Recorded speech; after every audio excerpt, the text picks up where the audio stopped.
If you live in Minnesota, the failure of the rollout of the marijuana legalization has got to be evident to you.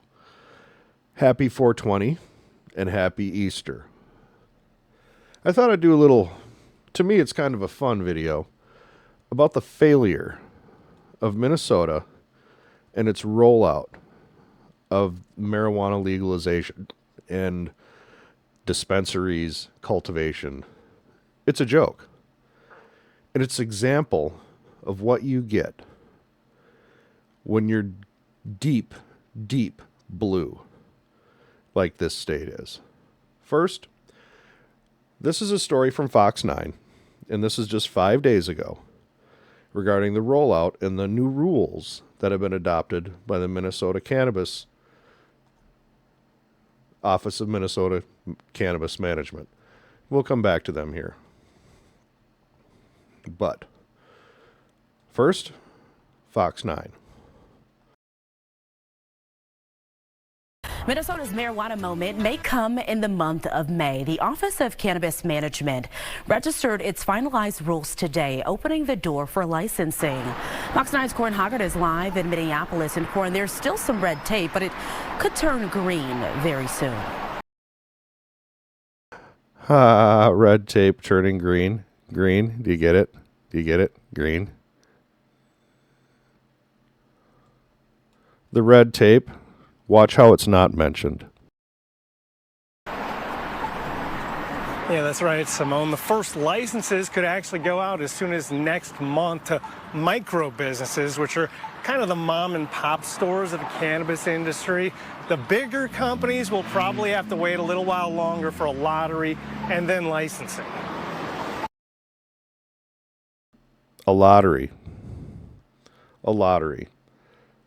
Just dipping his toe into it there, but he doesn't get in the pool. We're going to get into the pool here in a little bit, and you'll see why the failure is epic and so Minnesota.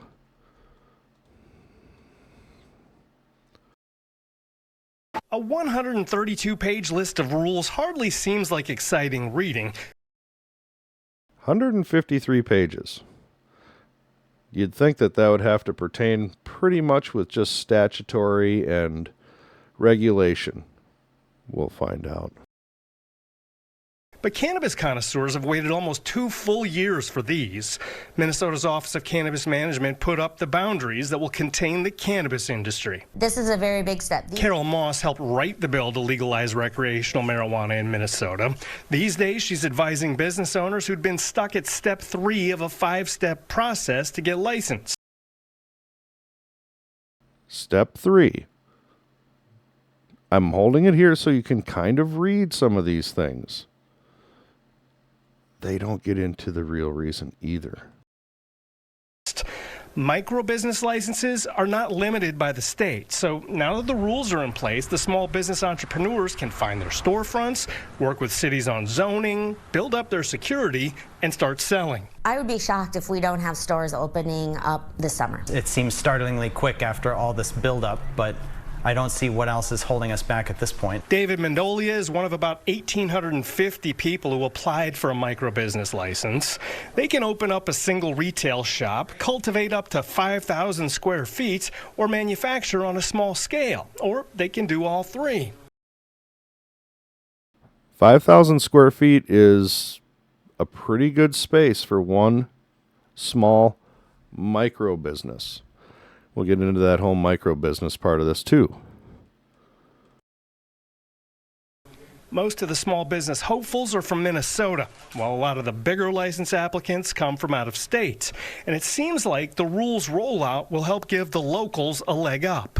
When we have day one rec sales and there's only so many people participating and there's only so much supply, you have a period of time where you've got the market really cornered. When you don't have supply to furnish that market, you got no corner, pal.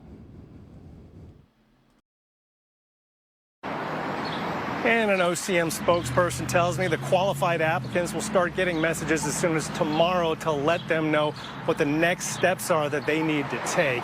Coming up at 6, though, there may still be one hurdle, and that is a supply shortage. How exactly are these retailers supposed to get any flower on the shelves when the cannabis cultivators won't get their licenses until the same about time and maybe won't get their first crops until late summer?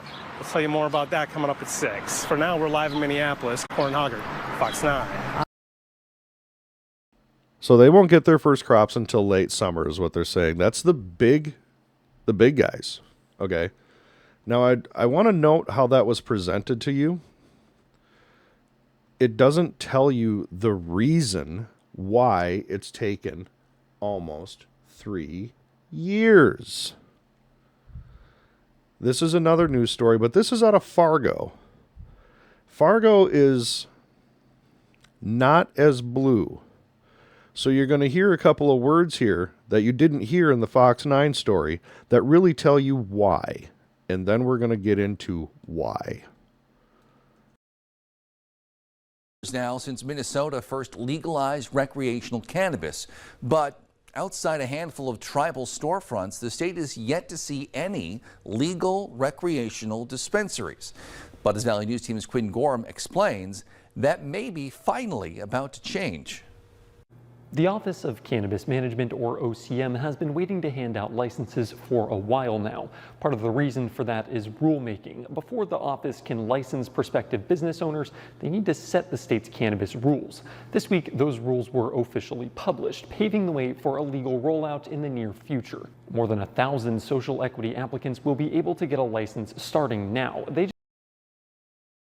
Social equity applicants. Social equity applicants. Pay attention. Words have meaning. They just need to finish the application process. Other businesses will have to wait for a series of lotteries scheduled for this spring. It's likely those first social equity applicants will need time to get things up and running. Cultivation could become the next big roadblock. Even after cultivators get licensed, it'll take a few months to grow the supply. Still, an interview with OCM's public information officer in February suggests the rollout could be around the corner. We could see by the end of this summer the first dispensaries starting to pop up. Yes, I'd say that's a fair assessment. Meanwhile, work continues in St. Paul to smooth out the state's budding new industry. A number of provisions are in play with the state's latest cannabis omnibus bill, including measures that would strengthen protections for medical marijuana patients, smooth the process for hemp licensing. I don't want that to be discounted. Hemp licensing is vital. When the FDA took hemp off the Schedule 1 or Schedule 8, made it legal for people to utilize, it is vital that there's protections for the hemp industry. The creation of cloth, rope, paper, you name it, is a completely renewable resource, is superior to trees when it comes to these things. The fiber is immensely strong and durable. Protections for the hemp industry is very important. I just wanted to put that in there.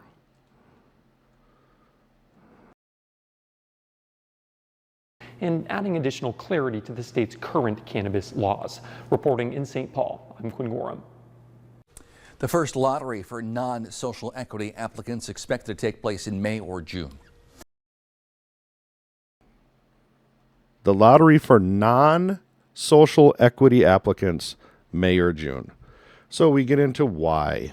Why is this the case? This is from the state's Office of Cannabis Management. Minnesota Office of Cannabis Management opens window for social equity applicant verification. When they first passed this, there was a social equity attachment to the bill that every single store had to have a certain percentage of people belonging to protected groups. In Minnesota, that is actually a legal definition of protected groups in this state. And you had to have a certain percentage. That was found to be illegal, obviously. So this opened it up to every business in that business. So you had social equity applications and non-social equity applications. Well, they were going to have a lottery for the social equity applications, and that was deemed illegal by a judge in 2024. And this story here, let's bring this story up. This story is from Cannabis Business Times. Minnesota Cannabis regulators broke law when canceling social equity lottery judge rules. The Minnesota Office of Cannabis Management abandoned its pre-approval lottery for social equity licenses amid a stay late last year. The Minnesota Office of Cannabis Management must hold a license pre-approval lottery for 648 social equity applicants hoping to enter the state's forthcoming adult use marketplace, a judge ordered on April 4th. Minnesota 2nd Judicial District Court Judge Stephen L. Smith ruled that the Cannabis Regulatory Authority has a legal duty that the law absolutely requires, that the OCM broke that duty when it canceled the license approval process in December. The order comes nearly 2 years after Tim Walz's legislation to legalize adult use in the North Star State. The OCM's initial plan was to launch licensed dispensary sales in early 2025, but that won't be happening. Now, this story goes through the complete cluster that has been the process of Minnesota's cannabis licensing. The state cannabis regulators had intended to conduct the pre-approval lottery on November 26, 2024, but they had a stay. The OCM abandoned the plan after Smith ordered the stay. The stay ordered and was related to the OCM disqualifying roughly 2/3 of the 1,817 social equity license applications in the lottery. The state regulators indicated they rejected the 1,169 applications for pre-approval to prevent individuals from gaming the system. And it took a long time and a lot of money to even go forward in the application process. And that is for the social equity part of it. And if you are not a social equity applicant now, you're at the back of the line. So a lottery is going to take place now. That's what they're claiming in this story. For 648 applicants. They're going to be in a lottery. I assume this lottery is just going to go from license 1 to license 648. And then are going to come in the others. I'm going to go to one more time to this story. The OCM's pre-approval process was intended to narrow down qualified social equity applicant pool to 282 awardees, including 100 vertically integrated micro businesses, 25 integrated meso businesses, medium licensees, 13 cultivator license, and 38 dispensary license, among other permits. In attempting to provide these awardees a head start through the originally planned pre-approval lottery in November, the OCM's initial plan was to allow social equity cultivators to begin growing cannabis for the adult use market by the end of 2024. Despite derailing this plan in his November stay, Smith wrote in April 4th order that foregoing the pre-approval lottery altogether hurts the 648. So the judge is ordering the lottery to go forward. This is the same judge who ordered the lottery to stop. The same judge ordered the lottery to stop and then said it was unfair for it to stop and that they broke the rules by following his orders. This is what happens when you have a bureaucracy run amok and in charge of every aspect of your government. Of a bloated, hubristic. These people, they think they are so bloody important. You couldn't just make it like a liquor license or a tobacco license with an application, a process for approval, investigation, approval, continuous checks. You couldn't just do that. Not in this state, no sir. You have to make it so hard for everybody, including the social equity applicants who have to spend lots of money, lots of time to put in these applications. And then the other people who know they're putting in these applications and are going to be at the end of the line and are going to be waiting months and months. So why would you put it in any investment? And then you get courts staying things, courts approving things, a legislature that doesn't know its ass from its elbow, and a governor, well, he's Tim Walz. Need I say more? This is what it looks like. This is Minnesota's 420 failure. And I just want to kind of bring it to you. By the way, those Native American reservation dispensaries, fantastic. I've been to them. They're great. The one by Northern Lights, the crew is great there. Friendly, outgoing. Selection is really, really good. Clean, and it's right next to Northern Lights. The one in Prairie Island, next to Treasure Island, nice, little small. So was the one up in Walker, but the one out by Hastings, it's nice, a little small. They had a lot more variety, not so much in flower or in carts, but what they did have was creams, balms, some skincare products, hair care products, which I think is a natural evolution of this. This is just going to be the creation of an entire industry, if it's allowed to do so, if you don't have the government stepping on you. And most of the tribes in the state are going to have dispensaries, probably up and running before most of these micro businesses and meso businesses have a supply chain that's able to supply them with any extent. Because the natives here, they have an intertribal trade agreement. So they can trade with each other. And they've been growing for years.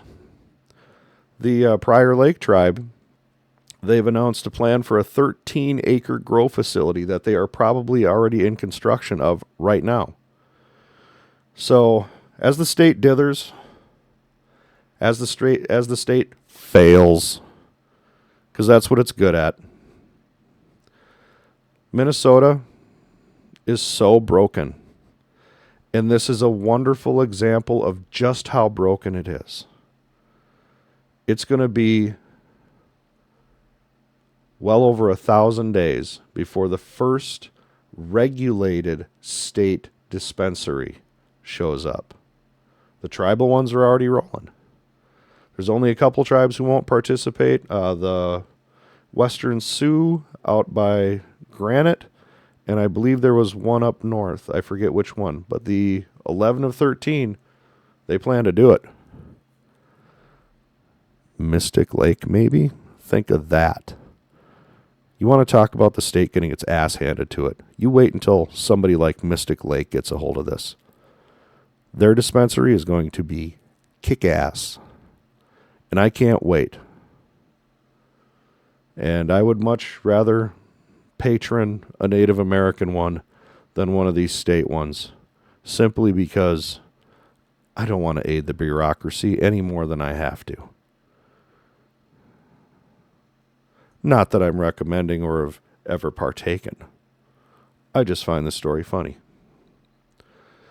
With that, I just wanted to talk about the 420 failure in Minnesota. I hope you liked it. If you did, hit the like. Maybe subscribe. Share it with a friend. Let them know that, hey, Minnesota, they found another way to screw up and look like idiots. Nothing new. Thanks.